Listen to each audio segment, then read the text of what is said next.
Photoshop is an amazing tool for altering reality and making things appear the way you want them to and not necessarily how they appear in real life. We showed you this Dove evolution commercial where you take what seemed to be a normal, average-looking girl and turned her into a supermodel with hair and makeup, but mostly with Photoshop.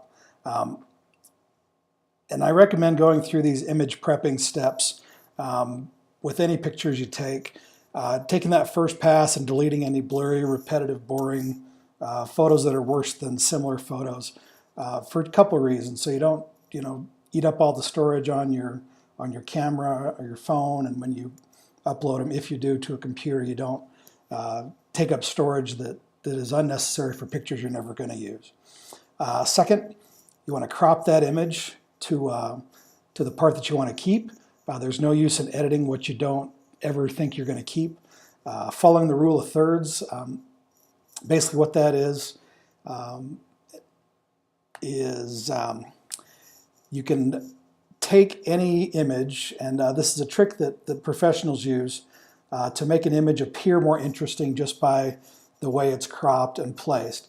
Basically, if a majority of the subject is on 2/3 of an image and the other third is left blank, or the top thirds or bottom 2/3, whatever, it tricks the eye into making it more interesting. Also, if you place interesting objects or like an eyeball or something else, the focal point at these intersections, that also helps in making that image more interesting just by the way you crop it. Next you enhance or adjust colors. In Pixlr, that's under the Adjustments menu, Adjustments, Auto Levels.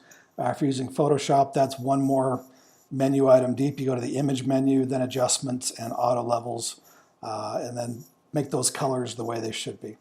Using some touch-up tools like the red eye tool, the clone stamp, the healing brushes, I'll show how to use that in this tutorial.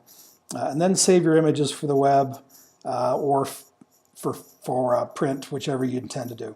So what we're going to do is we're going to take a look at Brad Pitt here today. And on the left-hand side, he appears, some lines in the forehead, some little wrinkles under the eyes. He looks a little bit older and weathered here. This looks like a different picture, like he's about 10 years younger, but it's the same photo. And I'll show you how they did this effect in Photoshop. And so the first step is to find a photo that you want to use. I'm going to save this image to my desktop. I've already saved it here as Brad before. So that's what we're going to open up in Photoshop.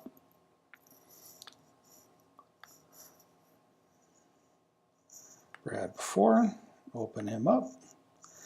All right, I can use the navigator to zoom in, make this picture a little bit easier to manage. But I'm going to crop this other side out. We've seen what it looks like. I'm going to show you how to recreate that. So I'm going to grab the crop tool, and that's this one right here. And I select what I want to keep with the crop tool. A lot of times you think you select what you want to get rid of.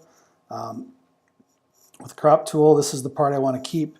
Just hit the Enter or Return key to crop that down. We can still see the young Brad here on the right anyway. All right, so you can use these the touch-up tools.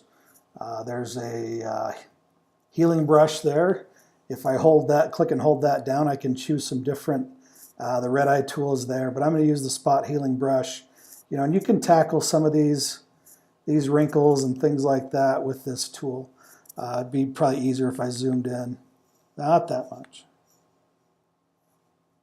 Okay, and I just roll that tool over those lines that I want to eliminate. And what this tool does is it looks at the surrounding pixels and kind of pulls in the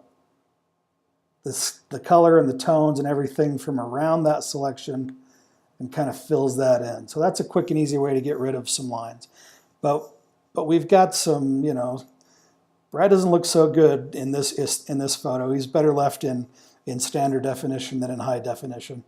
So what we're going to do is we're literally going to put a mask, a younger mask over this this face here. So in Photoshop and in Pixlr, the selection tools are your best friend. And what they do is they allow you to edit and change only the stuff that you've selected, and it leaves everything else the same.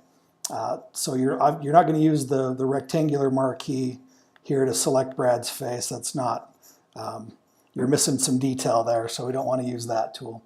We could use the lasso to kind of go around and just go and select all the skin tones, leaving the background and everything else behind. That's kind of hard and takes a little bit of time to do. So I'm going to try the quick selection tool actually. And so what that does, let me make my brush a little bigger, my target a little bigger with the bracket keys. And then what I do is I just kind of click around the margins, and it's not doing a very good job there. It's taking too much stuff here.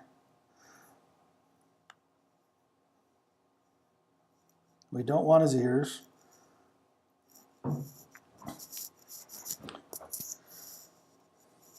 So we can start with that.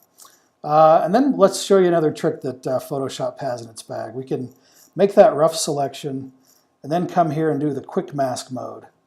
And what that does is it allows me to use paint to make a selection instead of a marquee tool. So now I'm going to come in here and paint over the stuff. Whoops, undo that. And I'm going to hit the X to swap my colors. So now I can paint back in and leave only the stuff that I want to fix. So let's paint back in the hair. We want that part gone. And I'll edit this down so you don't have to listen to my whole spiel. So when we come back, I'll have my selection done. So I've got my selections made. I'm going to exit the quick mask mode by clicking this little button down here again. And now you can see that selection is only his face and his neck. And so now what I want to do is I'm going to turn this into a new layer, coming up here to the layer menu and say new layer via copy. I don't want to cut it. I don't want to get rid of it from the background. But I wanted to say layer via copy. And now I have a new layer over here on the right. It's hard to see, but if I turn off the visibility of the background, all you see is Brad's face there. All right, so what we're going to do now is we're going to use a filter. I'm going to get rid of that little piece of forehead right there. Right there, okay. So what we're going to do now is we're going to do a Gaussian blur, which will kind of smooth everything out and kind of make it kind of silky and shimmery, kind of like Brad 10 years younger is over here. So I'll go to Filter, and under the Blur menu is Gaussian Blur. Now at 1 pixel, I can kind of see the preview here. Okay, it's not really smoothing much out. So if I change the radius to 2, that's a little better before and after. Maybe make it about 3. Now we're getting somewhere. Those wrinkles under the eyes, they're kind of getting a little bit less noticeable. Let me change it to 4. Okay. And so now a lot of these, and see, you can even see his beard's kind of going away. And that's kind of what we want. I think that's about right for me. So I say, okay. And now we have this hazy vision of Brad. If I turn the background layer back on, you can still see everything else is in sharp focus. The skin looks better, but his eyes are blurry. His lips look a little strange. So what we're going to do is we're going to take the eraser tool and we're going to cut out those parts that we want to remain sharp and vivid and not be a part of that blur for the overall skin tone. So I'm going to take my eraser. Again, the bracket keys will change the size of the eraser. And I'm just going to come back in here. It's going to look a little strange on the mask part, but I'm going to delete everything that I want to remain in sharp focus. And you'll see the benefit of this, or the why you want to do it this way here momentarily. You want to make sure, and I should have done this first, is you have a brush with a diffused border. Otherwise, these lines are going to be very, very hard and sharp. So I'm going to make that brush selection. I'm going to jump backwards. Maybe not. Now let's take out the lips.